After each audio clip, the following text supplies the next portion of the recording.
Hey guys, welcome back to Physics 145, the second part of chapter 7. Okay, so I call this one 7.1. This one is wave. Alright, so for the wave, we will start with type of wave. Okay, what type of wave are we talking about? We have two types of wave. So the first one is types of wave. We have two types. The first one is a transverse wave.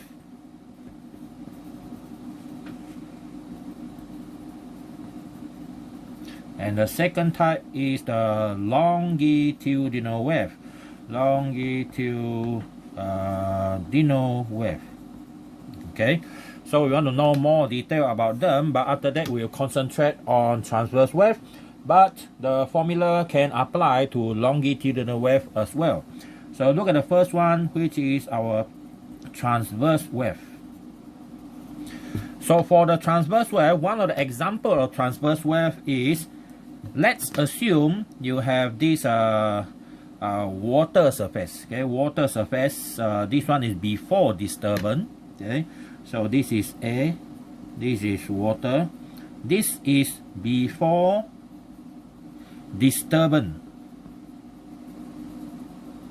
Okay, before you disturb the water surface, it should be flat.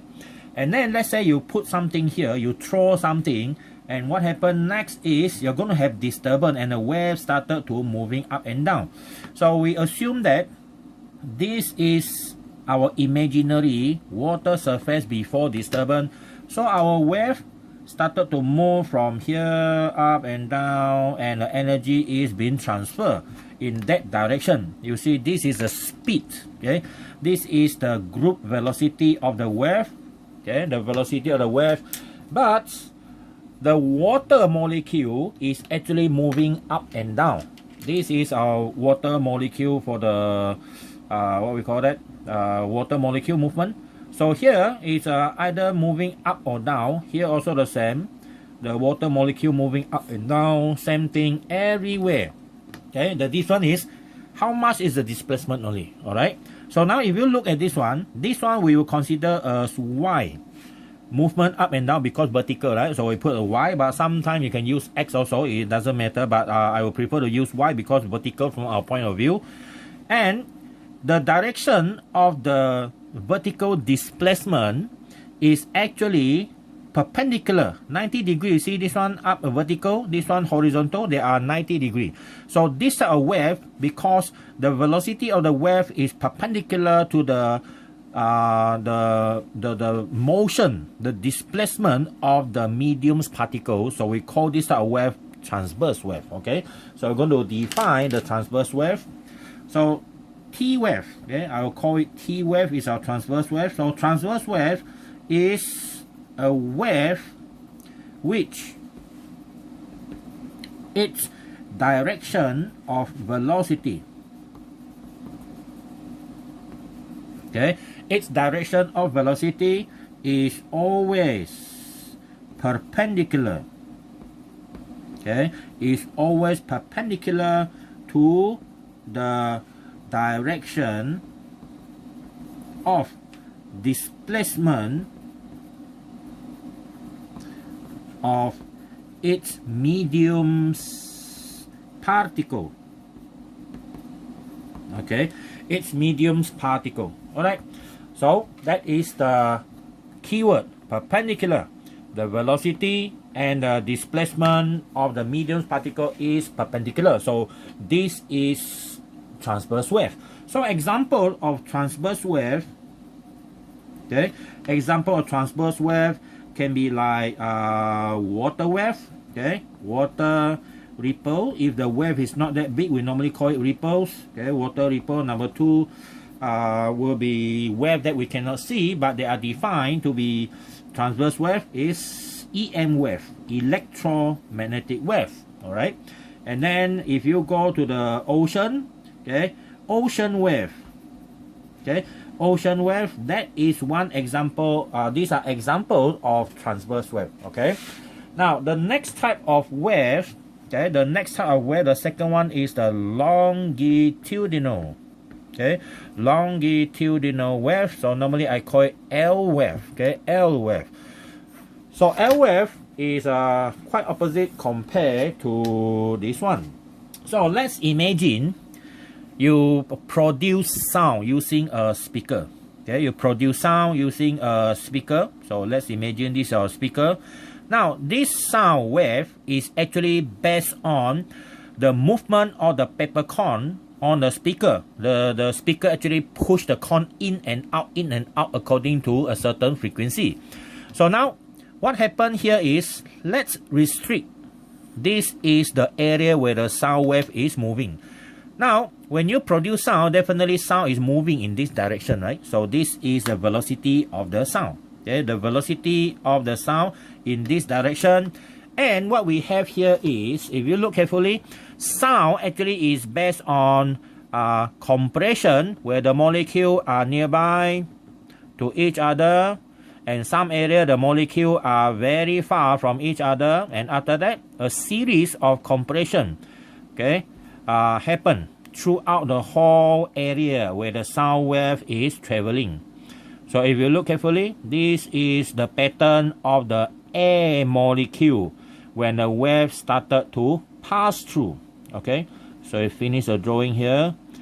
So now, places where wave or air molecule are close to each other is called compression. Compression, compression, compression, compression. So the C is compression. So that means the air molecules are nearby. So you can say that the pressure here is slightly higher, okay, slightly higher. And then this area where less air molecule, which they are very far away, so this one is called rarefaction, R, okay, R. So the R is our rarefaction. We cannot call tension because we cannot pull air, okay, unless you know how to do something like a air bender. So you might be the last one, the truly last one. Okay, rarefaction are area with less molecules. So this one will be relatively at low pressure. This one relatively at higher pressure. Higher pressure compared to what? Compared to atmospheric pressure. So lower pressure also relative to atmospheric pressure. So when you have a series of high, low, high, low, high, low pressure reaching your eardrum will start to actually vibrate in and out in your ears according to the same frequency here. So whatever the sound produce, the frequency here, when you reach your ear, you hear the same thing, alright? So now if you look carefully, this air molecule, they are actually either compressing or under rarefaction, okay? So this one, they are under compression. Okay, compression, and then this area here, they are under rarefaction. Now you look at the way this air molecule move. This one is in the same direction. This one is in the opposite direction, but they are all parallel. So this case we call parallel, and this case we call it anti-parallel. Okay, so as long as that type of wave have this property, which the movement of the air molecule are parallel or anti-parallel to the velocity, it is called longitudinal wave. Okay, so we define now longitudinal wave. So the longitudinal wave is a wave, okay, which its direction of velocity, okay, is always parallel or anti-parallel. Anti-parallel means parallel but in the opposite direction. Okay, parallel or anti-parallel to the direction of displacement of its medium particle. In this case, it is air molecule. Okay, so examples of what we call that, the longitudinal wave. The first one that which is always happen is our sound wave. Okay, sound wave can actually come under one chapter by itself because there's a lot to talk about sound wave, but in your syllabus you don't have that sound wave. So second one is compressional seismic wave. okay, or we call longitudinal seismic wave.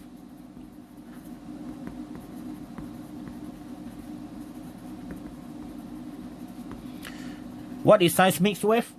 Well, seismic wave actually is earthquake. Okay, earthquake. So if you look at earthquake, there are two types of wave can actually reach a location. During earthquake, for example, okay, for example, this is a location. This is a geographical location. This one is, let's say United States. Our here we don't have. So let's say earthquake happen here. Okay, earthquake happen in this location. So this is an earthquake location. Okay, earthquake location. Now what happened is the wave from the earthquake will travel out. Okay, it will travel out. There are two waves coming from the earthquake. One is this wave, transverse wave. Okay, transverse wave actually moving between different density of soil or rock. Okay, so they are traveling faster. So what you feel first is this transverse wave. Okay, now let's say you are here, that is your location. Okay, let's say this is your location. So this wave here is going to be faster. So what happened is the soil, the surface of the earth, you're actually seeing like wavy. They're moving up and down. Okay, they're moving up and down. So this type of wave, I will call it transverse seismic wave. Okay, transverse seismic wave, which refer to this type of wave. That's why the earth's surface look like a wave. And then quite slowly is a second type of wave, which is the sinusoidal, the longitudinal wave. This longitudinal wave is going to compress the soil and loosen the soil, compress the soil and loosen the soil. This wave is slower. So these are the compression, rarefaction. They're not necessarily the same speed, they are same wavelength, and rarefaction, compression, rarefaction, compression, rarefaction, and compression. So you see, this wave is a longitudinal seismic wave. Let's say moving with speed longitudinal, and the first one just now, this one is moving at a speed of v transverse wave. So normally, okay, from research, Vt is actually larger than our VL. Okay, than our VL. So because of that, every time when earthquake happen, there is a gap between vibration. The first one is a transverse wave reaching your town. So you're moving up and down the vibration. If you observe carefully, the type of vibration are actually slightly different. Okay. After that, followed by the second seismic wave, which is a longitudinal seismic wave. And this is the one that actually loosen the ground and compact the ground. Alright. Well, maybe scientists need to do something about this type of thing so that we can predict them with a higher accuracy. Alright, so these are example. Okay, the example of longitudinal seismic wave. Alright. Okay, so the next one is, these are qualitative. We know them. We are having like knowledge about transverse wave. We know it's water ripple, electromagnetic wave. Okay, electromagnetic wave, ocean wave, and so on. And then come to longitudinal wave, we have sound wave. Okay, especially sound wave is the one that's the most common to us. Seismic wave, not really that much, but if you have a seismometer, which is very sensitive, everywhere will have earthquake. It's just a magnitude of the earthquake only. Malaysia also have earthquake. Okay, but maybe the scale of the earthquake under the Richter scale is like 0 point something. That's why we actually don't feel that. Okay, we don't feel that. We are not sensitive enough. All right. So the next one is we're going to look at the wave equation. How are we going to give equation to wave? Okay. So we're going to concentrate now more on this type of wave, transverse wave, to write the equations. Much easier to draw and much easier to understand. So we look at wave equation. Okay, wave equation. So now we start with a wave, a transverse wave drawing. Okay, a transverse wave, and a transverse wave that start from 0.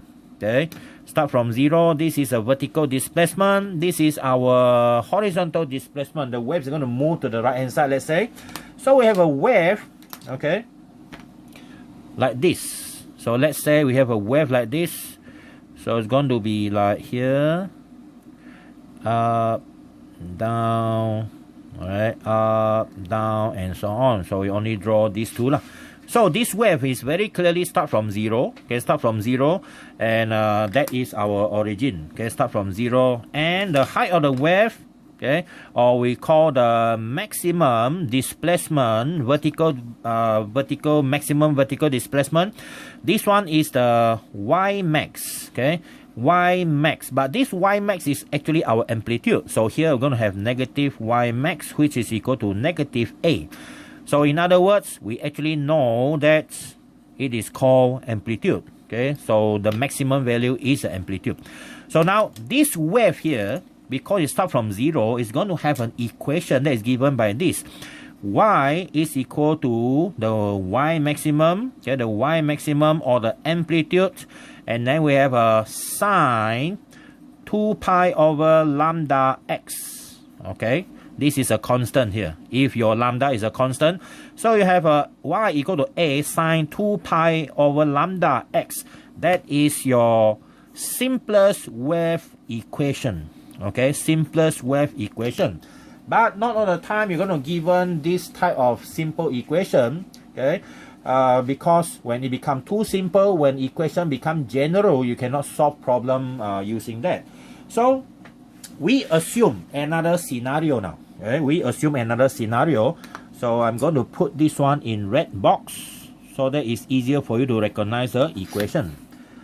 And afterward, I'm going to assume that the wave move to the right hand side. Okay, now I assume the wave is moving to the right hand side. So the one move to the right hand side, I will use blue color. Let's assume it move like this. Okay, it move to the right hand side. Okay, so you see, when a wave move, is the whole thing that move. Not only certain point, but the whole thing that move. So now we have this movement. You can see that I draw it here. This is the movement of the X. Okay, so they move, let's say, with a velocity V. Okay, velocity V. So what happened is the displacement, horizontal displacement between the original wave and the blue one, this is called X minus Vt. Let's say it take times t. Okay, with a velocity V under time t to finish this movement from the red one to this one. So the every point on the red one will be shifted to this one, including this one here. Okay, including this one here. So we're going to have this one, the wave here. Where the time reach here, it should be somewhere here. Okay, it should be somewhere here. So because this wave also moving down, so you can see that the wave before the 0 is not observed here. But after the wave move to the right hand side, this part of the wave will come out under this blue color. Okay, so now our equation, okay, is going to be changed. Yeah, our equation will be changed now. So our equation will become something like this. Let's say if the wave travel, okay, if the wave travels to the right, okay, to the right, we are going to replace this X with X minus Vt. Okay, so our Y is equal to A sine, this one is 2 pi over lambda, and the X is replaced by X minus Vt. That is something new. Okay, so now I'm going to put it in a blue box, okay, blue color box, so that is much easier for you to refer to which wave I'm referring to. So this one is equation number 2, right? And then let's assume again we're going to allow the wave to move to the left hand side. Now this one is going to move to the left hand side under here. Okay, let's say it reach here. This one is the maximum, so I assume that the wave is like this now. Okay, all right. Okay, so you see, let's assume the wave now is moving from the red one to the green one. So this one, okay, this wave here has a velocity v, okay, in a time t to reach here. But the velocity is negative because left hand side. So our displacement is x plus vt, okay. x plus vt? Well, these are normally a question that you normally don't ask because it involves quite a lot of mathematics here. All right.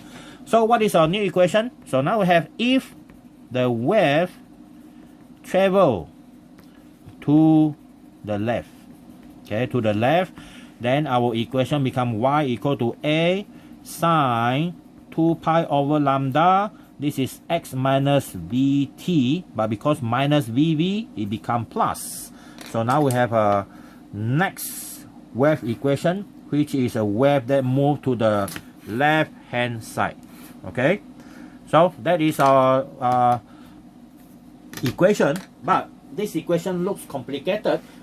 So what happened is we can actually combine these two equations because it is plus and minus, so we can combine them.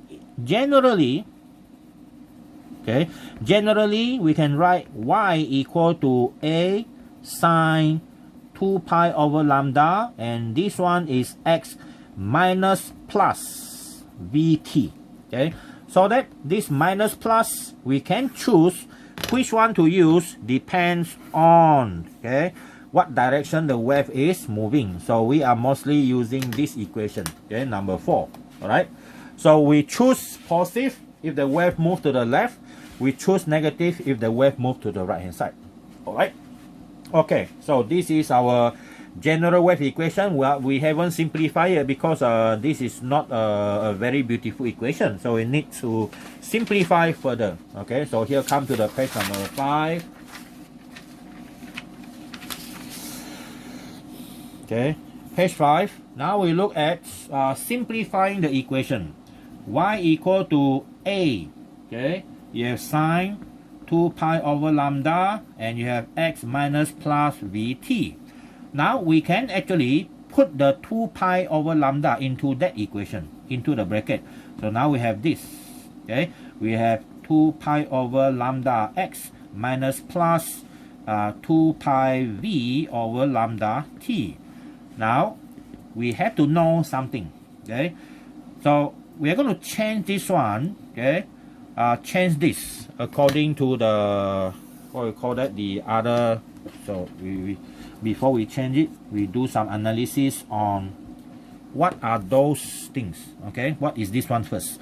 So from v equal to f lambda, okay, from v equal to f lambda, this is a velocity of the wave, this is a frequency of the wave, lambda is a wavelength, so we can actually move the lambda over here, so we have v.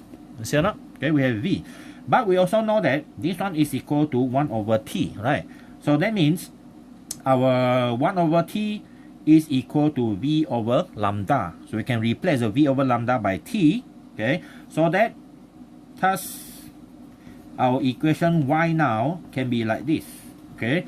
So now we have 2 pi over lambda x minus plus 2 pi over t, okay, over t.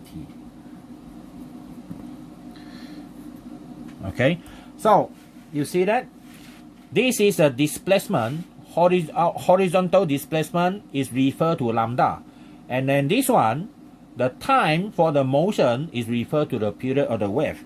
Now what is this actually? 2 pi over t, okay, and then from another equation, omega, okay, is equal to 2 pi f, and then your f is equal to 1 over t, so thus it also become 2 pi over t. So we can replace this whole thing by omega, and also we know something special, okay, k is called wave number, and it is equal to 2 pi over lambda, and this one is called wave number, okay, wave number.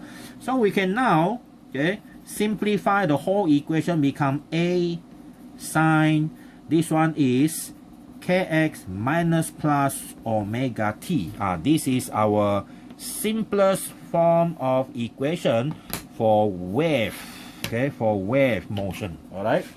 Of course, this is not yet the complete one, because we assume the wave start from 0. Okay, we assume the wave start from 0. If it is not starting from 0, then you have something else. Okay, then you have something else. All right. So let's say Okay, let's say we have a wave. Okay, let's assume. Okay, let us assume that there is a wave. Okay, there is a wave that does not, okay, that doesn't start at zero displacement, zero amplitude, okay, zero displacement. When x equal to 0 at time equal to 0. So this is an example of the wave that does not start from 0, okay, something like this. All right, it may start somewhere, okay, before that. So this one is a y, this is a x. So let's assume that we can draw that wave like this. Okay, so let's say now the wave start from here, it go up to the maximum and then come down again, okay, and then like that, go up again, and then start to repeat itself. Now we know that this is our maximum value. This is the maximum to the other side. Okay, so it's like that, and this one also the same. So this is our amplitude. This is a negative amplitude, but here at x equal to 0, during your time equal to 0, there is a value. There's a value here. So see this value here, okay, this value I will call it, let's say, by something else. I call it A prime. Okay, I call it A prime. So that means your A prime is smaller. Definitely, your A prime is smaller than A. From the diagram is already understood. So now that means our wave is actually at a certain ratio of distance from here. Okay, from this origin. You see, the origin of the wave when it starts is here. Okay, how far is it from here? It's actually the same as this value from this one. All right, so I'll draw that in blue color. Okay, so now if we draw this reference line, okay, if we draw this reference line, then it's very clear. It is very clear that these values are actually the same. Okay, so see that value and this value, okay, they are the same. So this one I will call x prime. So what is the relationship between this x prime, okay, and also the wavelength of the wave? Okay, so this is a wavelength of the wave from here up to here. Okay, this is a wavelength of the wave, and also relative to the angle. Okay, relative to the angle. So we look at that carefully. So what we have here is in ratio. Okay, in ratio, we have something that we call the ratio of the x prime. Okay, the x prime over the lambda. Okay, over the lambda is equal to the angle. Okay, the angle, the angular rotation of the radius, which is given by this over 2 pi. Okay, over 2 pi. Now, we will talk about this one in more detail later. At the moment, you just call this one the phase angle. Okay, so the phase angle is how much different your starting point of the wave relative to your origin. Okay, so now the phase angle phi is given by 2 pi over lambda, okay, and then multiplied by x prime, okay, given by x prime. So this x prime is this distance or this distance. All right, so I'm going to replace this. Okay, we have to put this one into, okay, into that equation, original equation here, because this one does not start from 0, so it starts from here. So the actual, okay, the actual value of this in the bracket have to minus this. Okay, have to minus this. So in general, okay, in general, our wave equation like that will be given by A sine kx minus plus omega t, and then minus phi. Okay, minus phi. So now you already know the phi value. So this is our equation, okay, and this equation is the complete equation. Okay, so now we already have the previous one, equation number 4. This is number 5. Okay, this is number 6, and this is number 7. Okay, this is number 7. So we completed our study on our wave motion or wave equation. All right. So that is so far the most complete, most complete wave equation. Okay. Now we want to go into detail about this thing now. Okay. So now we need to okay, this one is what is this one? Okay, what is phase angle? Okay, what is phase angle? So now to do that, we have to assume that first thing is, how do we produce sine wave? Okay, in the first place, how do we produce sine wave in the first place?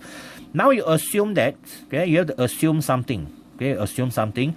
We're going to plot the wave now, y against t, by assuming we have a rotating, okay, we have a rotating something called radius, okay, and this is a center O. We're going to have a rotating radius, and this radius here is this long. Okay, the radius here, this thing starting from origin like this has started to swing in this direction, so it's going to move like that. So this thing is going to move up, okay, with a certain velocity which is called omega. Okay, this radius is going to swing in that direction anti-clockwise, spinning anti-clockwise with a constant omega value. So now we're going to draw that. Okay, let's assume. Okay, so now it's going to swing up in a circular motion. Okay, in a circular motion like that. So now we draw a circle. Okay, so now when it is at 0, okay, at 0, definitely your wave, okay, your wave will be at 0. And then when this thing reaches a maximum, definitely it's going to be, okay, reaching here. Your wave is going to be at the maximum. Okay, maximum here, let's say it is here. Okay, it is here. And then when this thing moves 180 degree, your wave now is going to be here, 0 again, right? And then by the time it go to, okay, 270 degree, the radius spin to 270 degree, your wave now is going to be here again. Okay, so we use this one as our guideline. So now your wave is going to be here, and then after that your radius swing back to the same original location is going to be here. So this is our wave. Okay, so it's going to be here like this, and after that the whole thing repeat itself over and over again. Now when this thing make one rotation, you produce one complete wave in a time t. Okay, in a time t, and of course this is also called 1. Okay, 1 what? 1 lambda. Okay, this is called 1 lambda. Okay, 1 complete lambda. And then 1 complete rotation, okay, 1 revolution is equal to 2 pi radian. So that means 2 pi radian correspond to 1 lambda as well. Okay, correspond to 1 lambda as well. Now let's say somewhere halfway here, okay, this thing rotate up to here, here. So now it produces an angle phi. Okay, produce an angle phi, and then where is the location of the graph? It is somewhere here. See that? Okay, it is here. Okay, it is here. So this location here has a certain distance x. Oh, sorry, this one is x. Okay, this one is x. Now there is a displacement from the original until this location. So this location here, I will call it x. Okay, I will call it x here. So now there's a relationship between this one, and this one, and this one. So the relationship is like this. We can actually use phi divided by this. okay, as a ratio. Phi over 2 pi must equal to this x over lambda. So your phi is actually equal to 2 pi x over lambda. And this is actually what we have. Before that, we already talked about this one before, and that is equation number 6. Okay, and that is where this thing come from. Okay, so that is actually extra thing for you to understand where does this equation come from. Okay, so that's it. That is our wave motion. We completed chapter 7 and wait for the chapter number 8.